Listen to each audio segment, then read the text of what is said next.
Well, thank you, Janeen. Thank you so much for joining us today on Inspire. Thank you for having me. It's really good to be back in Ghana. It's like my second home. And I'm inspired just being here, so I'm really looking forward to the discussion we're going to have today. We're going to have fun. Thank you, thank you. Okay, so for me, I guess I have a bit of a confession to make, and that is women like you who are in tech, in the technology world, in business. I won't say you scare me, but I'm always like, maybe in awe of you, because I think for me, especially as a young girl growing up, I shied away from math, science, technology, engineering, that area, because it's seen as a boys thing. That's what the guys are supposed to do. And generally, as women, females, we're socialized different. Right. What was it about the whole tech world, technology, that attracted you from a young age, even? Well, I think that I don't know that I felt I was special in math and science. I suppose I excelled in it, but at the same time, I struggled. I had my issues. I had challenges with, algebra, calculus, as the subjects got harder. And so I actually had a tutor. And my tutor was a family friend, and he was also a coder. So he was in technology. And so he would tutor me during the week, and then he was teaching a coding class at one of the universities on Saturday, and I used to go with him, and he is the person that taught me like my first if-then statement and your programming and getting the computer to do different little things. And I thought it was fun. I thought I was good at it, but the side of it that is not so great is that I also used it as a way to hide. I was overweight, I was insecure, I had some self-conscious issues, so I was hiding behind the math and the science. And so I say that to say, what we want for girls to experience so that they fall in love or want to stay committed to technology is that, one, it's not a nerdy thing. It's not like, oh, I don't want to be a technologist, because it's just those girls are boring. You don't have to use it to hide behind your insecurities. It empowered me and it made me better. And I think that's why I stayed in love with it. And that's what we want, girls to experience, that we want to go into technology. And then I think that's what any woman that wants to do well can experience. So for me, technology built my muscle, right? Wow. It made me feel confident and strong. And then for you, it's words, right? And it's the gift that you have with words and with your personality. And that's what you use to make you strong. So we all have to find our thing, whether you find it in tech or whatever you choose to find it in. And that's the message that I like to share with people. But yes, I was great at math. I'm good at science. I studied engineering, and I've had a chance to build a great career from it. Okay, so you are head of, your official job title is head of women at GE. Head of women in technology. Women in technology, of course. Right. Head of women in technology. There's a lot of women at GE, but I'm just over the technical piece. But for me, it's bringing me to, in terms of just the whole tech world in general, it's still very much male dominated. Oh yeah. The world over. To be in a position like that, and you've been with GE for I think 16 years. 16 years, yeah. But not just with GE, but over the years, have you seen an increasing number of women in tech, or is the number, I don't know what the stats are, but I wouldn't think there's, of course, not as many as the male counterparts. Right. So let's talk some of the numbers, right? First of all, when you look at the global world, there's a parity split right down the middle. Half of the world is women, right? And the other thing that's important to know is that, as we build the pipeline, more girls are going to school, more girls are getting their education.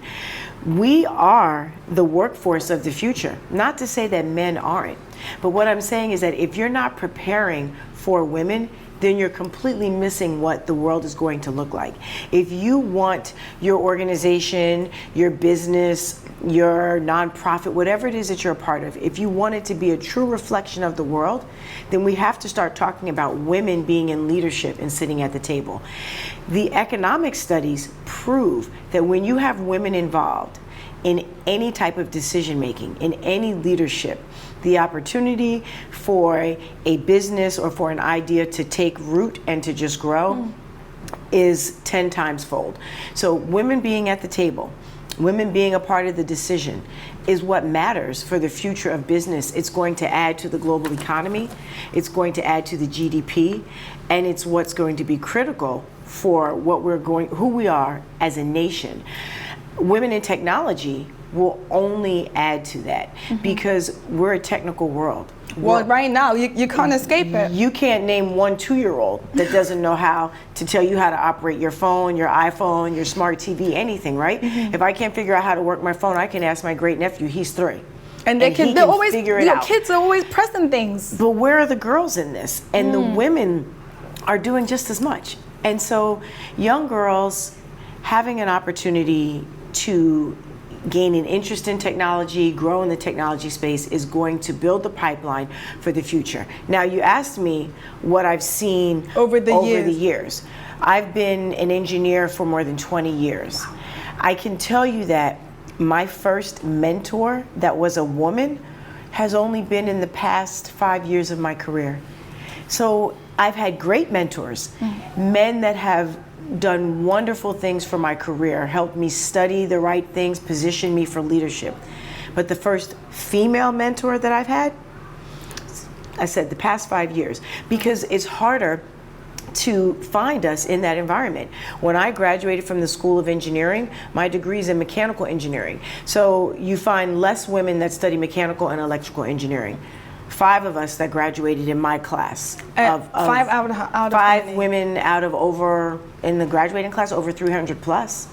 So, but doesn't that make you feel special though? No, it shouldn't make me feel special, not in 2017. Maybe it should make my mom feel special, right? Okay. Because she's my mom and she just thinks I'm the best thing in the world. And so she's like, oh, my she's the only mechanical engineer. She's the only executive in this role. That's great for your mom to be able to brag about you. In this day and age, to me, that is not a solid reflection of the society that we live in. And I don't think that that's something that we should say our goal should be. No. It should be a more equal split. Absolutely. Every time we go through this cycle, there should be more. And so every time I meet a woman and she says, I'm a mechanical engineer, or I'm a chemie or something, I'm high-fiving her and telling her, stick with it. Because it's one thing to start the program, it's another thing to finish it. So again, I just want to button this up by saying I haven't seen as much improvement as I think that we should see just as a society overall. You can't tell me that there aren't women and girls out there that want to study in this space, that can be great technologists, or that are currently studying and that need to be in the workforce. They're out there. I think some of them get put off. If I just kind of think of, I said, for me, it scared me. It scared me because in a way I wasn't socialized that way. Right. And not even just because of that, it's like, ugh. So, and especially when it's so male dominated. I mean, engineering is one area. But that's the part. It scared you because you didn't see me. When we don't see ourselves, how are we supposed to feel like I can be that or I can do that? So you have to see someone that looks like you that can come back to you and then say, I'm doing this and you can do it too. Whenever I approach girls, whenever I'm speaking to our girls' camps or girls in technology, the first thing I try to hone in on is saying, what do we have that is similar? Because I wouldn't want a young girl to look at me and say, she's something that I could never be. So I'll start with something very simple. How many of you are middle children? How many of you have brothers and sisters? How many of you eat cereal? Whatever can make us seem like we're the same, because I want them to know that if I'm in this position and what I'm doing today, it's no different than what they can do, and that's what'll bridge the gap. You didn't have that, you didn't see it. You're also great at so many other things. So okay, but I think for me, I wish that I didn't let it for me become like mentally at some point. I don't know whose fault it was, whether it was mine, that I couldn't do it. And you're right, I'd never seen somebody like you. And I feel like there's other young people who would think, is it even possible? So the fact that you even reach out to, talk to young girls and young guys, young African American, boys to be able to go ahead and get into this, I think is really important. And when I'm stressing girls here, it's not because I'm against the men, but more than 80% of technology fields are filled by men. Male so dominated. I'm just speaking to this 20% of girls that are either, trying to come into this space or trying to stay in this space. It's important for us to maintain them. So it's not that I'm not saying that the boys don't matter. Of course they do. Of course they do. I'm just here to say that for all the girls that don't get the encouragement and don't have those doors open for them, I'm trying to help invite them into this space. Okay, the conversation is getting exciting, but I'm gonna have to take a quick break. Okay. All right, so we're gonna take a quick break. Make sure you don't go anywhere because we've got more with Janeen Uzzell coming up.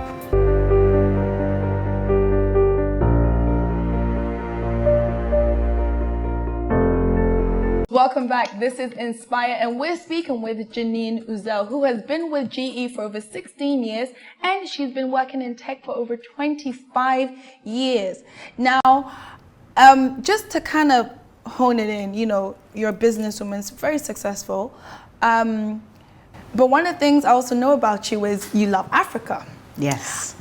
You are a native of New Jersey, yes, but you've also spent a lot of time in Africa.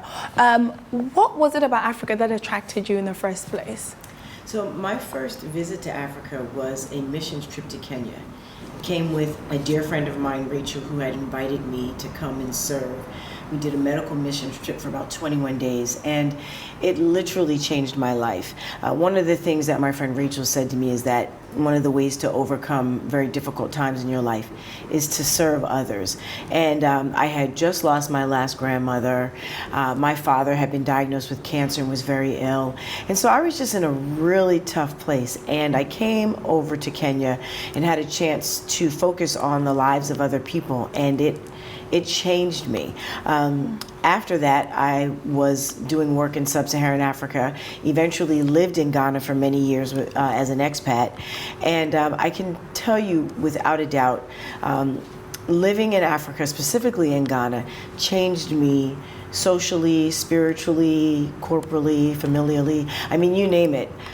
It has brought about a transformation in my life that I'm most excited about and continue to live out every day. Just being able to have this experience. I've been drawn to the global world and the people and the citizens of the global world since I was a child, sitting in the States watching Save the Children and all the great shows that you see. And I've always had a love for the citizens of the world, but to actually be able to go and serve was life-changing for me. And I knew from that moment on, although I think I always knew in my heart the world had a spot for me in it, but when I came to Kenya and went, I just knew that was never going to be the same again. And then I had the opportunity to live as an expat and work in Ghana, but to work throughout sub-Saharan Africa. And it has changed me spiritually, familially, globally, culturally. Just everything about me has changed because of the continent. And for that, I'm truly grateful. So you're also a woman of faith. I am, first and foremost. First and foremost, how, as a woman in business, you're a businesswoman in tech, how has your faith impacted your everyday world, especially when it comes to business? Because a lot of times there's this notion that business and faith shouldn't mix. For some reason, it's like most people think, if you're doing business or you just go to church on Sundays and that's it. It's not seen as an integral part of it. What is that experience like for you? So I've grown into the maturity of who I am as a Christian businesswoman over time. I think that there's always been the conviction for righteousness, and so you want to do things right. And maybe I always knew that I didn't want to work for a place where I felt compromised spiritually or things like that. But in terms of my leadership style and who I am as a woman of faith, and those two have molded together to become seamless. So there's no separation now in who I am. I am a woman of faith. I do my best every day to stand in righteousness, and being a career woman and a strategist is how I think always. I mean, I strategize Sunday dinner if you let me. I'll do it anywhere. So they're all one and they blend together. I think the way that I use it the most now is that I see my role as a leader from a position of service. So I remember even like when I meet my teams and they say, what's your leadership style? I say, I'm a servant leader. And they're always like, well, what does that mean? Because in a corporate world, you don't hear that often. And I just believe that my mission is never just the job description. You're hired, this is your job, here's what you have to deliver. That is never my only mission. It's always God inspired. So there's the work that I'm paid to do because of the skill that I have. But then there's the mission of the people or the opportunities that I have in my workplace or in my travels to touch the lives of people or to be present for other people and have different experiences with them. And I believe that when you ask God to use you and to position you for His service in your workplace, then you'll be amazed at the opportunities that come up. And so it's anything from, like I said, solving the day-to-day problems in your workplace to being a source of inspiration for a coworker that's struggling with an issue with her child or with his family or something.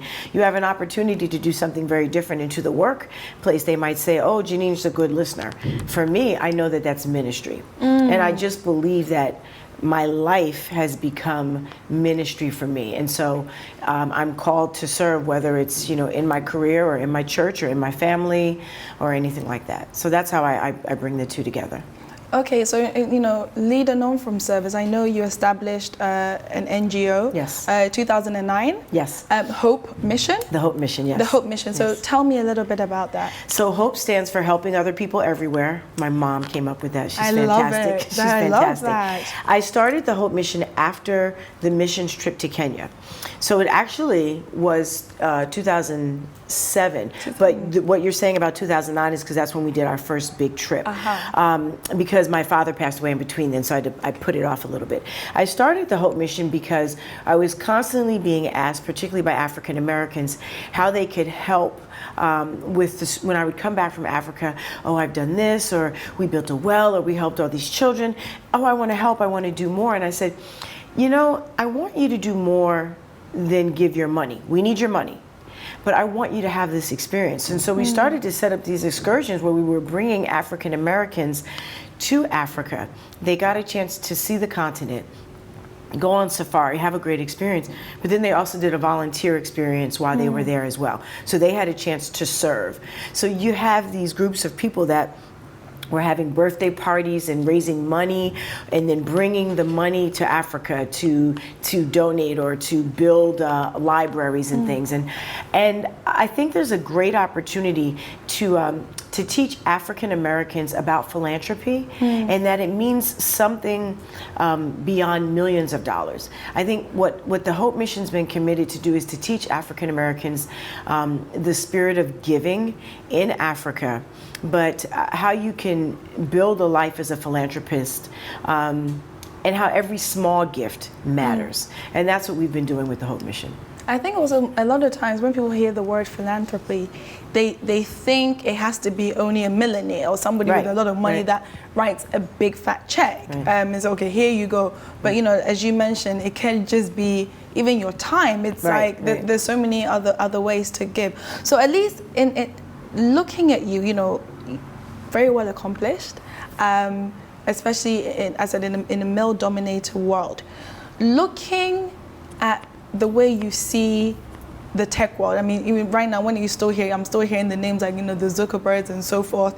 The men come to mind. What would your ideal vision be, especially for little black girls who are envisaging like, okay, I want to be in tech in 5 years and 10 years, but maybe I'm living in a village somewhere in on the continent of Africa, and they probably feel like they can't. I know your dreams are valid, but a lot of times when you look at your surroundings, you don't think it's possible until something happens. What advice do you give to that young girl watching you right now, and it's like, wow, this woman, she did that. I want to be able to do that. What do you say to her? Well, I think most importantly, it's that the phrase that gets tied to so many things with girls is, because you're a girl or like a girl, or you're pretty for a girl, or you're smart for a girl, or, you know, and that's the first thing that I like to dispel with all girls. You're smart because you're smart. You know, you're pretty because you're pretty. You know, these things it's really important to speak into the lives of these girls and remind them of what they're capable of. It's really important for the communities that they live in, the villages that they're a part of, to own the spirit of a girl. And by owning it, I mean speaking well to it and declaring to that spirit the great things that she can be. Not because, just because she's a girl, but because she's fantastic. And I think that when they have these role models, and I will never dispel the value of a mentor or a role model. And a role model does not always have to be the person that's achieved more than you. It's the person that you admire, whether it's because of their integrity, the way that they dress. My mom was a businesswoman, but the thing I never knew what she did my whole life. All I know is she smelled like coffee and perfume. Oh, wow. And I just knew, and she wore the best suits to work. And I said, when I grow up, I want to smell like coffee and perfume, and I want to wear nice suits. And I was wanting to model her, and I didn't even know what she did, but it was just the look of who she was and what I thought I could be. When younger girls are looking at us, and they're looking at you, they're looking at me, they're looking at other people, we have a responsibility to speak to their spirit and to say something wonderful about them. Hi, beautiful. Hi, sweetie. I love your hair. Your pigtails are so cute. Aren't you so pretty? I love your smile. These words go a long way. And to take them by the hand and to just spend a moment with them, ask them questions. What are you doing? How are you doing in school? Why aren't you studying math? Why are you afraid of it? And helping them conquer these fears. You have to speak to them. And the first thing, another thing that I think we need to do is not act as if we didn't have those same uncertainties ourselves.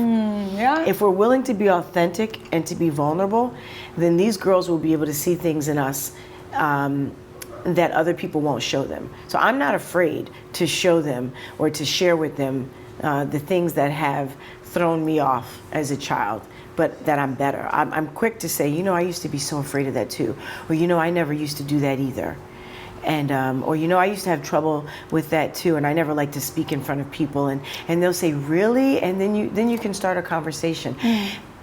And, you know, whether that's going to change the girl in the village that's watching this right now, I can only pray that it will. I've spent a lot of times in villages in Africa and around the world, and I've tried to do my part, whether it's a touch or a hug or a word, to deliver that message. And so I'm hoping that it's just the fact that she's seeing this conversation, and maybe she's saying, I've never had a chance to see two women of color have a conversation like this before.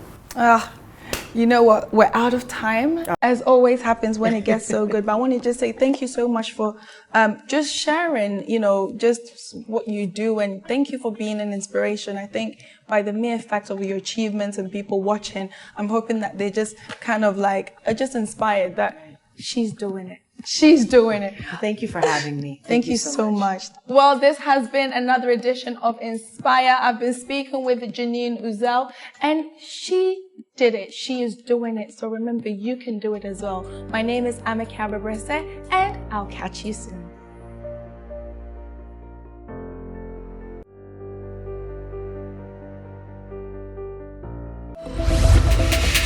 Bonjour, je suis révérend Christine Okanse de Action Chapel Kokomlemle. Je vous encourage de vous associer avec Dominion Television pour qu'on puisse continuer avec notre mandat au monde. Cliquez sur votre lien sur votre écran pour être partenaire. Que Dieu vous bénisse. Amen.